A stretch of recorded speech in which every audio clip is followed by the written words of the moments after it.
sejamos, Senhor Deus, inteligentes, Senhor Deus. Abre o nosso coração para entender, Senhor, tudo aquilo que tu preparaste, Senhor Deus, para esta manhã, Senhor. Ó Deus, nos ilumina, nos guarda, Senhor Deus. Ó Senhor, nós te agradecemos, nós te bendizemos, em nome do teu Filho amado, Jesus Cristo. Amém. Irmãos, vamos abrir a Bíblia na primeira epístola de João, no capítulo 1.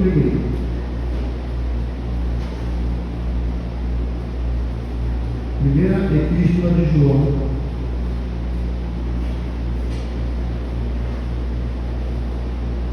capítulo 1. Primeira epístola de João, capítulo 1.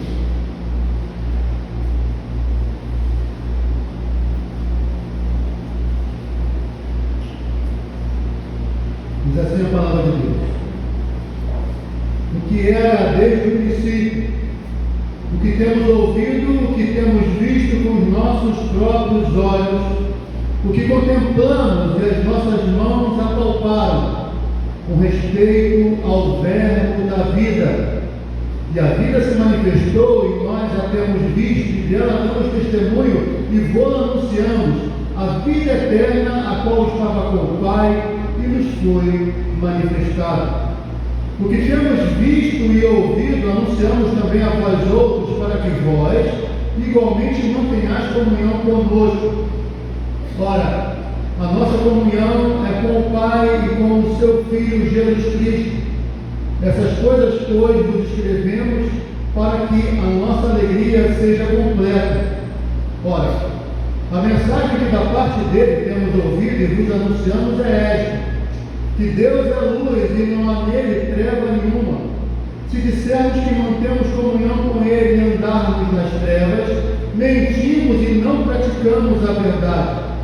Se porém andarmos na luz como ele está na luz, mantemos comunhão uns com os outros, e o sangue de Jesus, seu Filho, nos purifica de todo pecado. Se dissermos que não temos pecado nenhum, a nós mesmos nos enganamos e a verdade não está em nós.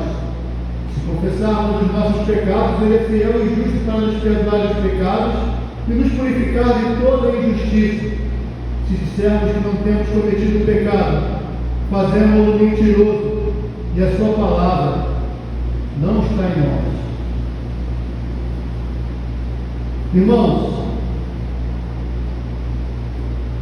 eu queria nessa manhã tratar de um assunto mais profundo e mais, ao mesmo tempo, talvez soe um pouco mais pesado. Mas eu gostaria que algumas coisas aqui na Igreja Presbiteriana de Boa Esperança, que nós já estamos pastoreando há 27 anos, fique claro. Que talvez não tenha ficado claro, porque eu falo de certas doutrinas ao longo dos anos e eu combato aqui, combato ali, mas talvez alguns dos irmãos não tenham sentido do tipo de denúncia que nós fazemos aqui e da gravidade do que nós falamos aqui. E por isso eu gostaria que nós entendêssemos um pouco do que João ele está combatendo aqui nessa primeira epístola. E à luz da heresia que ele está combatendo aqui, eu gostaria de fazer umas comparações daquilo que nós vivemos nesse país e da forma como esse tipo de heresia disfarçada de doutrina poderosa tem enganado a muitos, e não é de hoje, mas desde há muito. Tem me cansado também ver na internet que irmãos ou pseudo-irmãos que muitas vezes abraçam aquilo que será condenado aqui, usam a internet, usam a mídia para ficar combatendo doutrina reformada. E eles não têm medo de dizer e de acusar, de falar que é heresia, de falar que é pecado, e usar os pregadores que nós já conhecemos aí, já de renome, presbiterianos e reformados, e lançar insultos contra essas pessoas, que na sua singeleza e na sua simplicidade não tem falado uma vírgula contra isso. Mas é hora de nós sabermos e de nós tomarmos conhecimento do que se passa e entendermos que estamos envoltos naquilo que o apóstolo Paulo chama muitas vezes de doutrina de demônios, porque toda heresia, grave isso, toda heresia é doutrina de demônio. Toda heresia, à luz das Escrituras Sagradas, é uma artimanha de Satanás para influenciar a igreja de forma negativa. Eu gostaria de, à luz desse texto, entendermos um pouco disso. Esse texto, ele é o texto talvez das Escrituras, embora o apóstolo Paulo também trate desse assunto de maneira mais indireta. Esse é o texto mais objetivo contra o gnosticismo que estava invadindo a igreja naquela época. Nós aprendemos um pouquinho disso na última quarta-feira, quando nós estamos tratando da Epístola de Paulo aos Colossenses. Mas aqui na primeira Epístola de João, ele combate especificamente elementos centrais dessa falsa doutrina chamada gnosticismo. Eu vou dar as características desse gnosticismo ao longo do sermão, em cada parte que nós tratarmos. Mas o engano é que quando as pessoas leem assim, João está combatendo o gnosticismo, ele está combatendo uma doutrina, uma heresia, uma filosofia humana que estava invadindo as igrejas naquela época, mas que não é algo para hoje. E as pessoas vão dizer, não, isso é coisa do primeiro, do segundo século. Não é algo que está acontecendo hoje. Mas os crentes dessa igreja devem se cuidar para não serem seduzidos por essas falsas doutrinas disfarçadas com nomes e expressões bíblicas.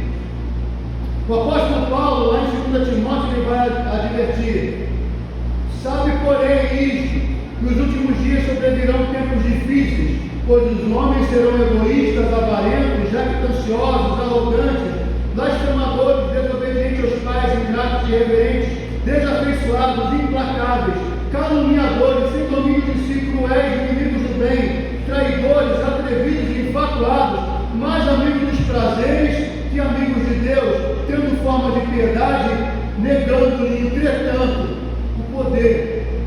E aí ele faz o alerta para Timóteo, alerta que eu faço aos irmãos hoje: foge também destes.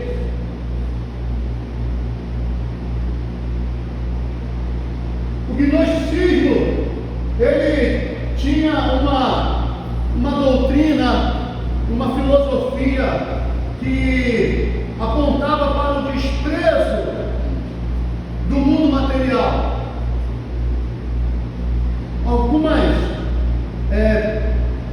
Alguns gnósticos, eles tinham comportamentos diferenciados. Alguns por causa do desprezo do material, não apenas do material, mas do material do nosso corpo, do material do mundo, a criação como um todo. Eles desprezavam isso porque eles achavam que o que era importante mesmo era o espiritual, e que no material havia corrupção, pecado e etc. Por outro lado, existiam aquelas pessoas, e aí como é que alguns deles se comportavam? Alguns deles se comportavam como eremitas. Eles deixavam as coisas, viviam uma vida extremamente simples, pareciam monstros, né? Porque eles queriam abandonar toda e qualquer coisa que pudesse conectá-los com a sensação, com o prazer e etc. Essas coisas estavam conectadas ao corpo, ao material. Mas em contrapartida, grupos de mesmo pensamento se comportavam de maneira contrária no que diz respeito à ética. Ao contrário deles, como helenitas, se separando, como se estivessem se santificando do material. Os outros, porque desprezavam o material, achavam que nós poderíamos viver de qualquer maneira, porque o corpo não importa o que eu faço com ele. Não importa se eu vivo no prazer, na luxúria, porque esse corpo ele vai morrer, e o que vai permanecer é aquilo que é o puro espiritual. Então vivamos e aproveitemos esse corpo.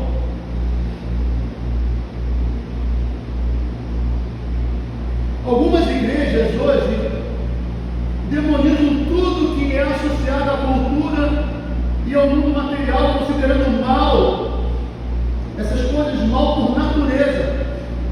Por outro lado, outras promovem um materialismo extremo que associa a prosperidade financeira à espiritualidade.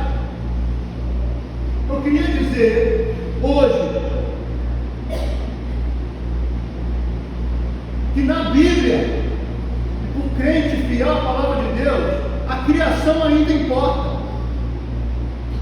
O material, o nosso corpo ainda importa. E Deus não apenas em Cristo Jesus resgatou as nossas vidas e as nossas almas do pecado, mas Ele também por causa da cruz, resgatar o nosso corpo, e isso nós chamamos de glorificação, porque nós não entendemos o corpo e a alma como coisas que se separam. A separação que existe do corpo da alma na morte foi algo que é fruto do pecado e não dos propósitos eternos de Deus. O propósito eterno de Deus é uma unidade de corpo e espírito.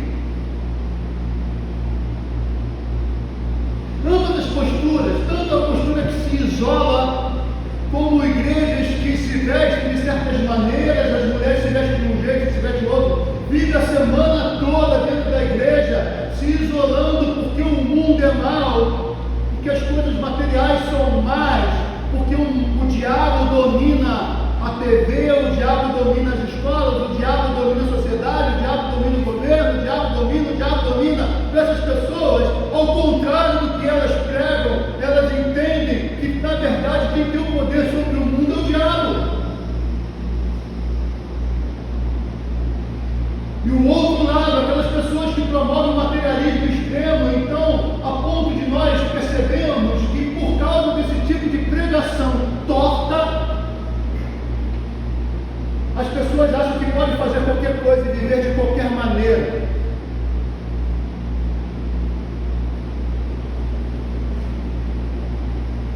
A Bíblia é clara: do Senhor é a terra e a sua plenitude, o mundo e os que nele habitam. Nós haveremos de prestar contas a respeito das coisas que Deus nos deu, a natureza que o homem destrói, o corpo que Deus nos deu, os bens materiais que Deus nos deu e nós não usamos para a sua glória. Nós haveremos de prestar contas. É isso que a Bíblia ensina. Por quê? Porque pertencem a Deus. Para Deus a criação ainda importa, a criação é boa, mas o pecado corrompeu o seu uso. Então devemos usufruir dela para a glória de Deus, mas sem idolatria, mas ao mesmo tempo sem rejeição. Abraham Kuyper, em seu pensamento sobre graça comum, defende o valor da cultura e da criação. Nada na vida é neutro, tudo é chamado a servir ao reino de Deus, inclusive a cultura. O que era desde o princípio, o que ouvimos e que vimos com os nossos olhos, diz João, o que contemplamos com as nossas mãos apalparam acerca do verbo da vida. O que ele está dizendo aqui? Os gnósticos, alguns deles estavam dizendo que o Cristo que andou aqui, ele não era, alguns deles vão dizer, o corpo que as pessoas viam não era um corpo material, porque senão ele não seria santo. Então o corpo dele era um corpo fantasmagórico. Ele tinha apenas a imagem de um ser humano. Outras pessoas diziam, e o gnosticismo estava inserindo dentro da igreja, adoração a anjos. E por que adoração a anjos? se misturar com o material. Então Deus enviava os anjos para que esses anjos fossem intermediários. E é por isso que o apóstolo, ele vai dizer, o apóstolo Paulo, só há um mediador entre Deus e os homens, Jesus Cristo, o homem. Então, o pecado, ele trouxe muitos problemas. A incompreensão dessas coisas. Eu gostaria que os irmãos entendessem qual é a comparação que eu estou fazendo, por que eu estou fazendo comparação com a maioria das igrejas que nós vemos por aí.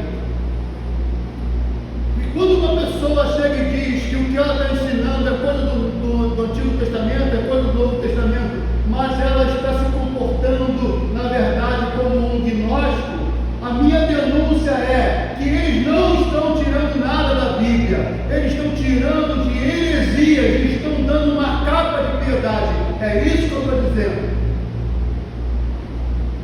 E eu e você não podemos ser enganados por isso. Foge dessas coisas, porque a criação ainda importa. Segundo lugar, a criação não apenas importa, mas o pecado ainda existe. E Deus leva isso a sério. Leva tão a sério que Ele enviou o seu filho, o seu único filho, o filho amado dele, para vir a esse mundo em corpo. E os nossos olhos viram de João. Os meus olhos viram Jesus. As minhas mãos tocaram em Jesus. É isso que ele está dizendo aqui. Não era um espírito, não era um fantasma. Ele veio a esse mundo e ele foi pregado na cruz. E vocês estão dizendo que o meu Senhor era um mero espírito. Então ele não sentiu dor, o gemido, o choro, o sangue não eram reais.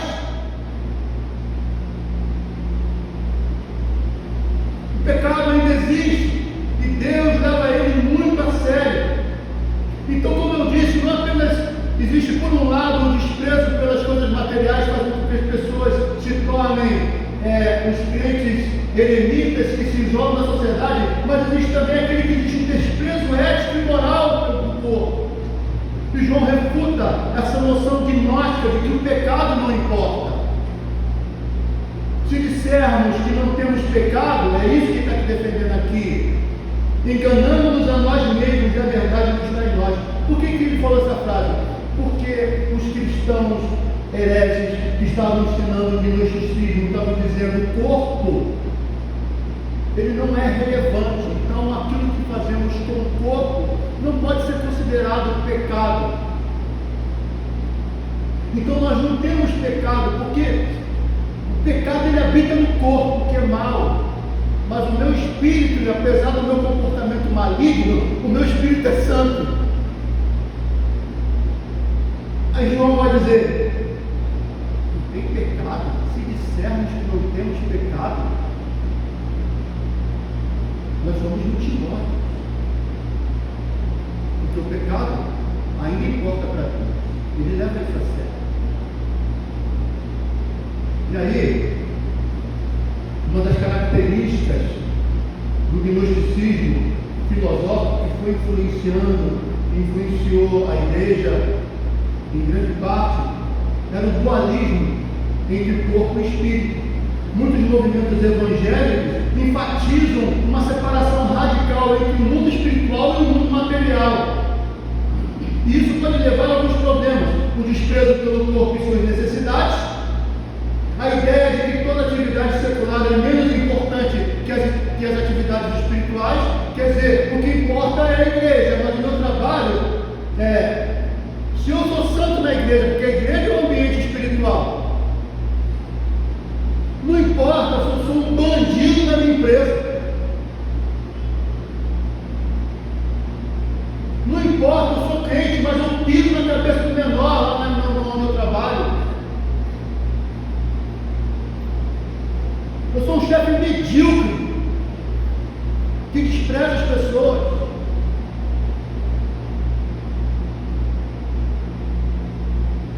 Isso é comportamento dualista.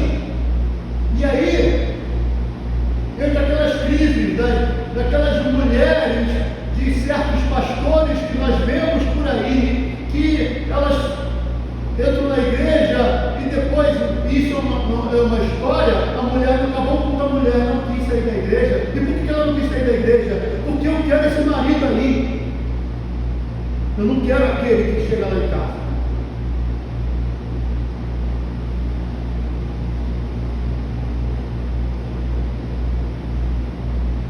A ideia essa ideia precisa ser combatida e Hermann Bavinck, um grande teólogo reformado, ele vai dizer: o homem, ele não é, o conceito do dualismo não cabe no conceito cristão, porque o homem é uma unidade, corpo e alma, são inseparavelmente unidos. Deus redime tanto o corpo quanto a alma. Na Bíblia, o apóstolo Paulo rejeita a ideia de que o corpo seja mau em si mesmo, afirmando que ele é templo do Espírito Santo. Se o corpo é mau, no templo, o Espírito Santo habitaria nesse corpo. Se o corpo ele é essencialmente mau. Agora notem o pecado dessa afirmação. Eu afirmo que o corpo é mau, que eu posso fazer qualquer coisa com o meu corpo, mas ao mesmo tempo eu digo que o templo do corpo é templo do Espírito Santo. Então eu estou dizendo que o Espírito Santo habita na imundícia, é isso? Cuidado com as suas palavras, porque a blasfêmia contra o Espírito Santo traz condenação sem a chance de salvação. Porque se você pega contra aquele que aplica a salvação de Cristo no coração das pessoas, você está fazendo algo muito sério. Então, nós não cremos nesse dualismo. Lembrando, a criação ainda importa, o pecado ainda existe,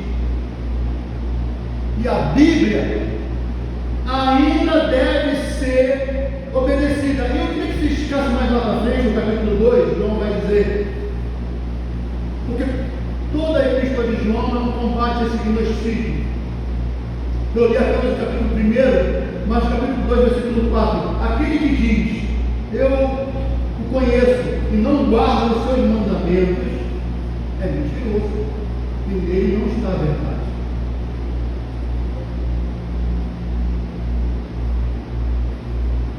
A ideia aqui é que no gnosticismo, e aí esse ponto vai ser curto, porque eu vou emendar com o ponto seguinte: a Bíblia ainda deve ser obedecida.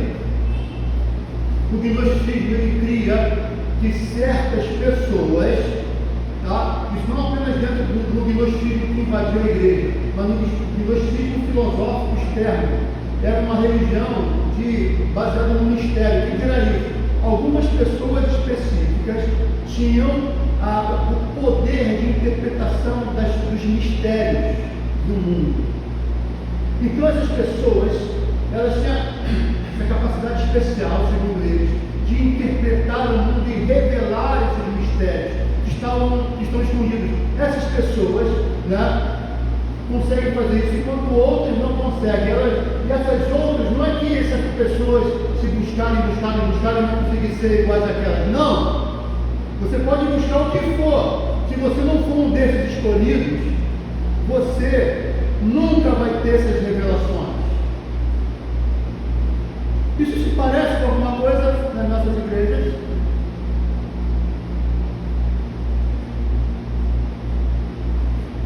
Irmãos, quando uma pessoa vem dizendo alguma doutrina, seja ela qual for, que entre em choque com a palavra de Deus, isso é pecado, é uma heresia, e você não pode acreditar nesse tipo de coisa. Por quê? Porque você diz que é crente, e você diz que a sua única regra de fé e prática é a palavra de Deus.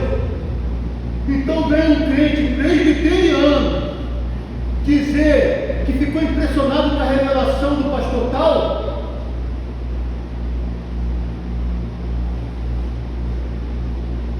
Não importa o quão miraculosa ela é, o apóstolo Paulo vai dizer: se vier um anjo do céu e ensinar uma coisa diferente daquela que eu vos ensinei, que seja maldição, anátema.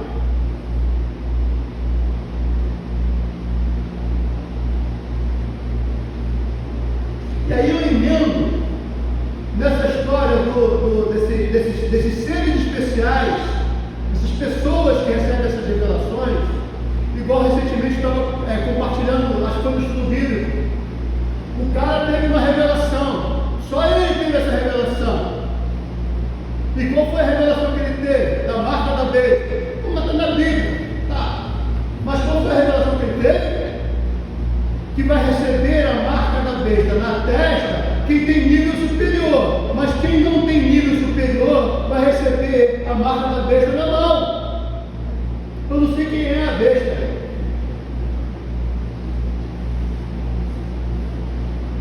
Mas é uma tolice tão grande, mas tão grande, tão absurda, e as pessoas acreditam. Mas por que acreditam?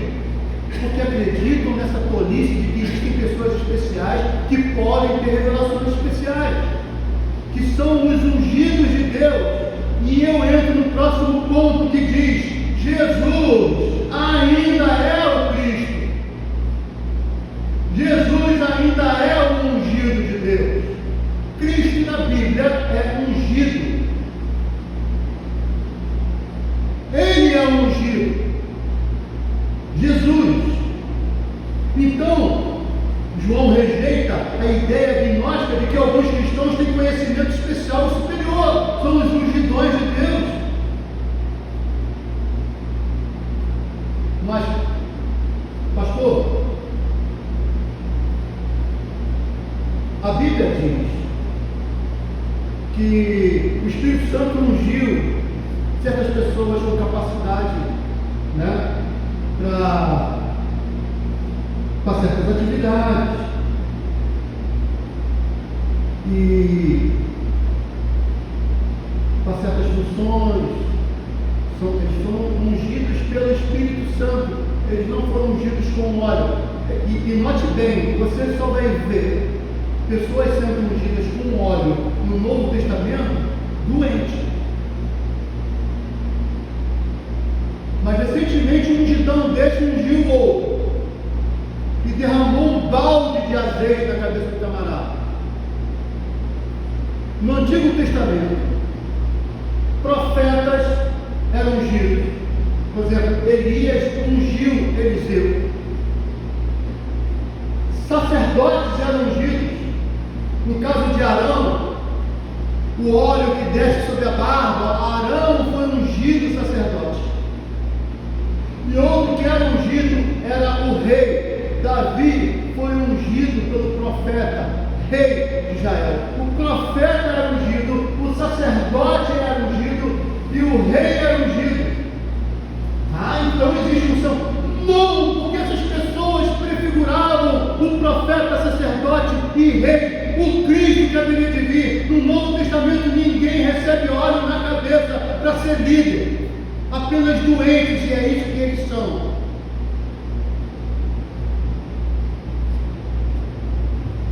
Mas eu sou do Espírito Santo que está lá na Bíblia, está assim na Bíblia, se encontra em todo lugar. Mas João vai dizer que todos nós fomos ungidos, e que eu e você, toda a igreja, são sacerdotes ungidos pelo Espírito Santo. Todos nós.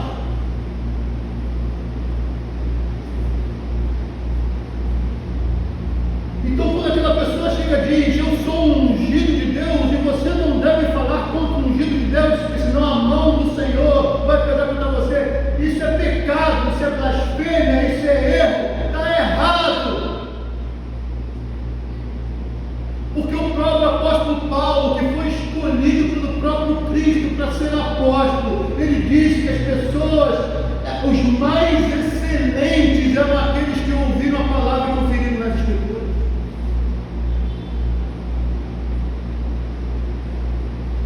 se você é esperto, você vai pegar a sua Bíblia e você vai ler a sua Bíblia e vai ver se o que eu estou falando é certo ou errado.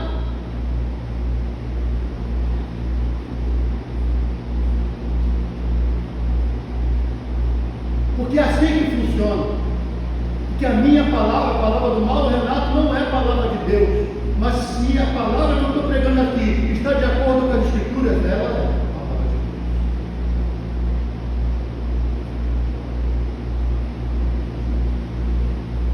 Então, pessoas tomam para si, e aí que é o problema. Se eles se chamam de ungidos de Deus, porque tomam para si uma autoridade que na verdade só pertence a Cristo, então eles estão em grave erro.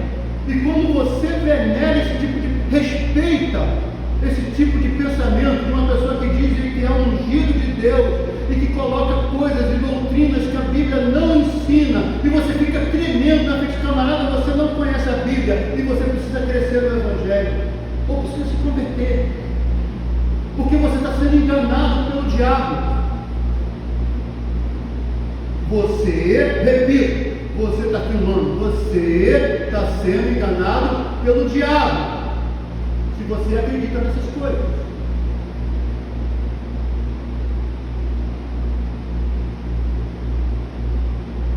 O que eu vejo a maioria desses crentes que acreditam nessas coisas gosta de apontar o dedo, sem conhecer a Bíblia, e dizer que crentes reformados estão errados, porque não creem na predestinação. Eles não creem na predestinação, ó. Porque para eles a predestinação não é heresia. Esse contexto evangélico que eles vivem, todo ele é heresia. Porque eles, apesar de você pode achar que essas pessoas estão tendo uma interpretação errada do Novo Testamento, eles estão dando uma ênfase no Antigo Testamento. E por isso eles creem nesses profetismos, nesses profetas. Não! Não é isso. A doutrina que eles estão pregando não se assemelha nem em parte com o contexto veterotestamentário que é reinterpretado pelo Novo e que tem uma nova visão no Novo. Porque o Antigo Testamento se cumpre no Novo. Então, se existia profeta, sacerdote e rei no Antigo Testamento, hoje só existe um profeta, um sacerdote e um rei, que é Jesus. Então, todo o contexto em que eles vivem é um contexto não de uma interpretação errada do Antigo, mas é um contexto de inserção do gnosticismo, que é uma heresia. Já seria errado interpretar erroneamente o Antigo Testamento e o Novo Testamento, ensinando um profetismo que é um profetismo de fato que corrompe as igrejas evangélicas hoje. Mas não é uma interpretação errada do Antigo Testamento, é gnosticismo, é coisa do mundo. Nós gostamos de idolatrar as pessoas. Então eu vou dizer para você, esse camarada aí, né, não quero citar nome, mas é um pastor super famoso, se envolve na política e diz tudo o que os crentes têm que fazer. Aí os crentes ouvem essa pessoa e devem, como o salmista diz, né, a respeito das pessoas que ouviram os ímpios, ouvem e devem o que eles falam a largos sordos. Crente presbiteriano reformado, e acha que esse pastor é de fato salvo, acha que esse pastor é de fato crente, quando ele está pegando materialismo, porque ele dá prosperidade, quando ele está pegando gnosticismo e dualismo, quando ele está pegando tudo que essa heresia estava infiltrada dentro da igreja, ele está pregando hoje. As pessoas estão dizendo, camarada, virou, é o líder evangélico do Brasil. É herege. Ele tem 30 ou 40 anos de televisão falando mal da tua igreja. Você sabia disso? Você sabia disso? Só chamam você de irmão quando o assunto é político. Mas quando ele vai falar de doutrina, ele fala que a doutrina que você crê é a doutrina do diabo.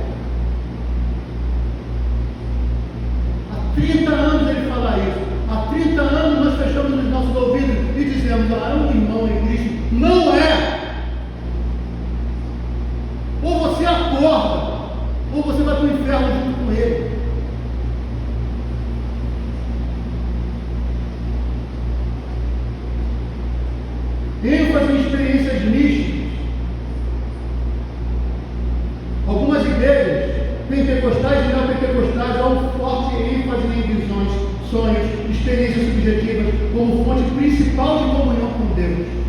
Embora o cristianismo valorize a experiência, eu tive uma experiência com Jesus. Jesus falou no meu coração, dado momento, eu estava no hospital, estava orando ao Senhor, eu estava sofrendo e tive paz. Aquilo foi uma experiência que eu tive com Deus. Isso é real, isso é vívido, ninguém está negando essas coisas. Mas isso aqui, quando coloca essas visões, esses sonhos, essas experiências subjetivas como fonte principal de comunhão com Deus, embora o cristianismo valorize experiências espirituais genuínas, elas devem estar submetidas à palavra de Deus. Martin Lloyd Jones, no livro Vida no Espírito, ele adverte: o Espírito Santo nunca trabalha isoladamente na Escritura. Toda experiência deve ser testada pela verdade revelada. A Bíblia adverte contra a busca de sabedorias especiais desvinculadas da verdade.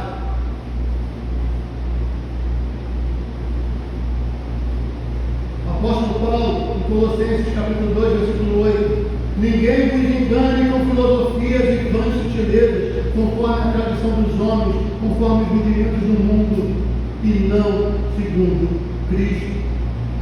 E quando você nega a palavra de Deus, você nega a palavra no grego é logos, você nega o logos. Logos é Cristo. No início era o verbo estava com Deus e o verbo era Deus. Negar a Cristo é negar a sua palavra, e negar a palavra é negar a Cristo.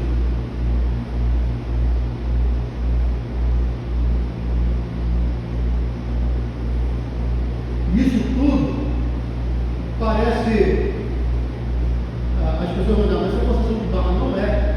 Negar a Bíblia é negar a Cristo.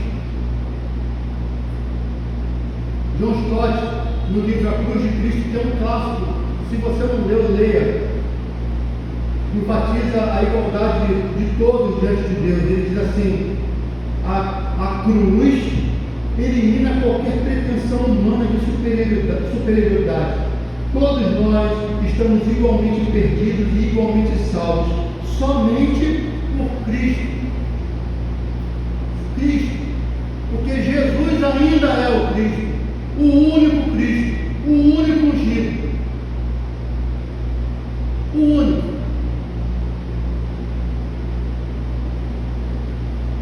Porque de resto, a unção do Espírito Santo que eles reclamam para si, lê para mim aí, 1 João, capítulo 2, versículo 20, 16 e 20.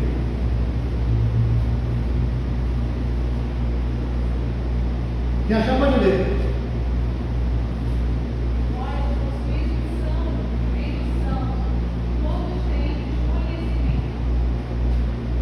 Muito bem. Todos têm conhecimento. Porque todos vêm do Santo. A outra versão vai dizer: e vós tendes a unção do Santo. Não é isso que ela leu? A unção do Santo. Vós tendes. Não é esses ungidões de Araque, só eles têm. Todos nós que fomos salvos por Cristo, que fomos redimidos, que fomos atingidos poderosamente pelo Espírito Santo que nos deu nova vida, que fazemos parte da igreja, e todos nós, além do Espírito Santo que nos dá vida, ele também nos dá os dons espirituais, e cada um tem o seu.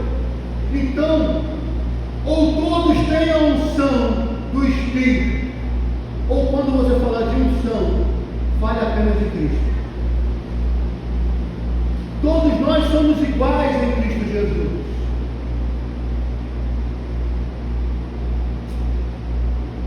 Então, eu gostaria que você,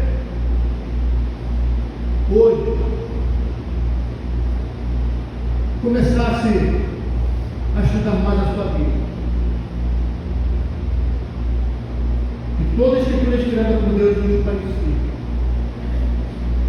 Valorize a criação de Deus. Conheça que o mundo material é bom e deve ser usado para a glória de Deus. Cultura, seja, todas as coisas associadas à criação de Deus. Porque a própria criação espera está na expectativa da revelação dos filhos de Deus, como diz lá Romanos capítulo 8, versículo 19, e ela de ser restaurada. Rejeite hoje esse elitismo espiritual. Existem os mais santos, existem os que recebem revelação, existem os ungidos, e você não pode falar nada contra esses ungidos, porque a mão de Deus vai pesar.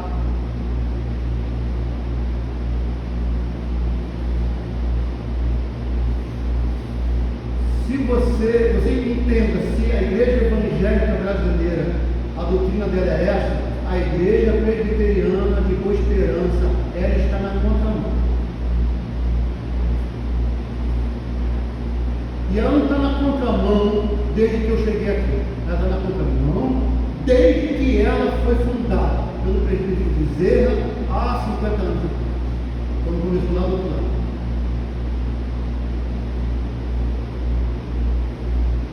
Ela está na contramão dessa história. Nós não cremos nessas coisas. Eles querem crer, nós respeitamos. Você nunca vai ofender um pentecostal, um neopentecostal. Eles querem crer nisso. Pregue a palavra e o Espírito Santo vai fazer algo. Mas o que eu gostaria é que não ver um crente da minha igreja ficar babando com aquelas irmãs de oração que tem a revelação, põe a mão na sua cabeça e diz tudo da sua vida, igual aqueles doidos adivinhos que existem que aparecem na televisão, que ora certos pastores na televisão que teve uma revelação que você deve dar R$100, R$900 numa Bíblia, R$900 numa Bíblia, e teve essa revelação. Aí foi visitado por um pastor norte-americano que também teve essa revelação, e ele apresentou esse camarada na televisão, e os dois tiveram a mesma revelação, que você deve dar R$900 numa Bíblia.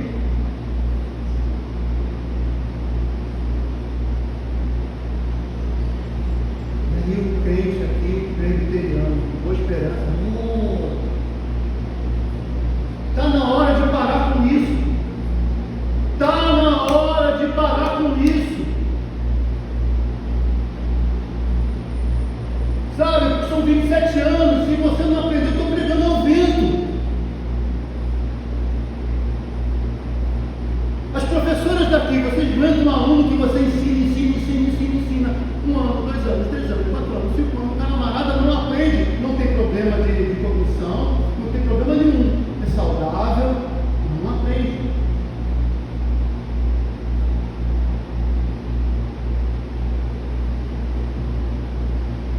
Vamos esperar.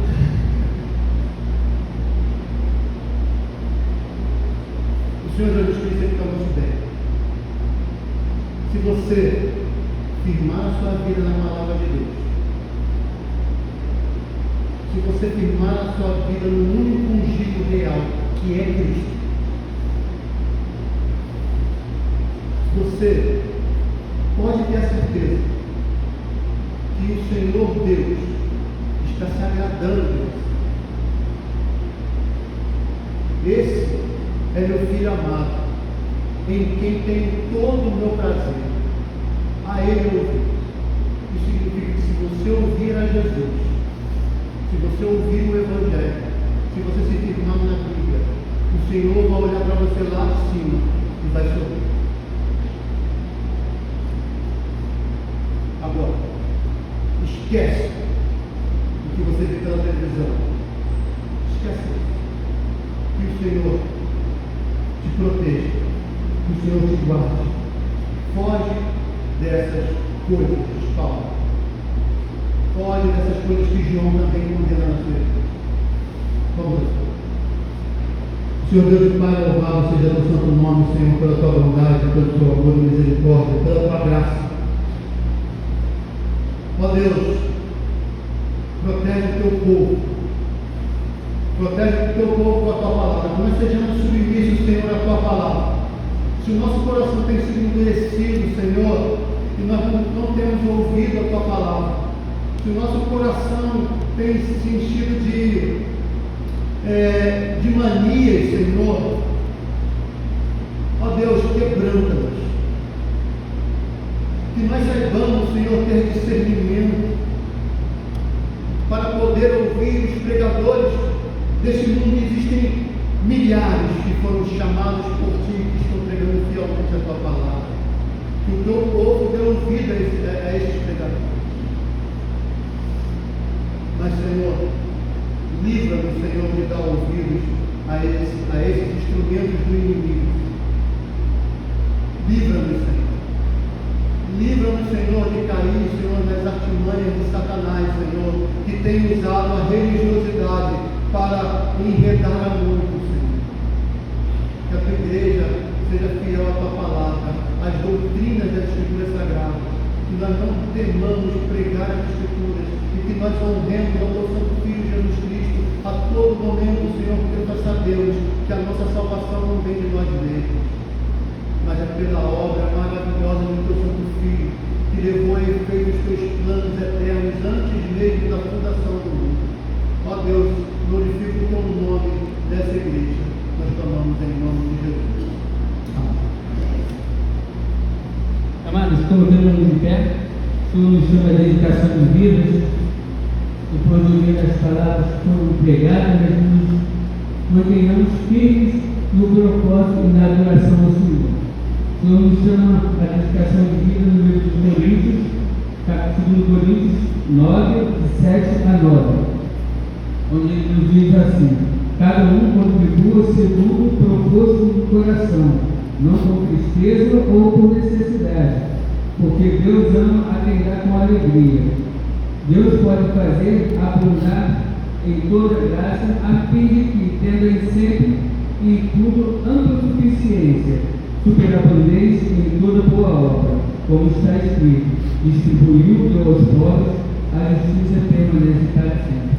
Assim que o Senhor nos chama de dedicação de vidas, nós vamos estar em coro do canto e pronto, nós faremos a nossa dedicação de vidas, e assim traremos também dízimos e ofertas à casa do Senhor.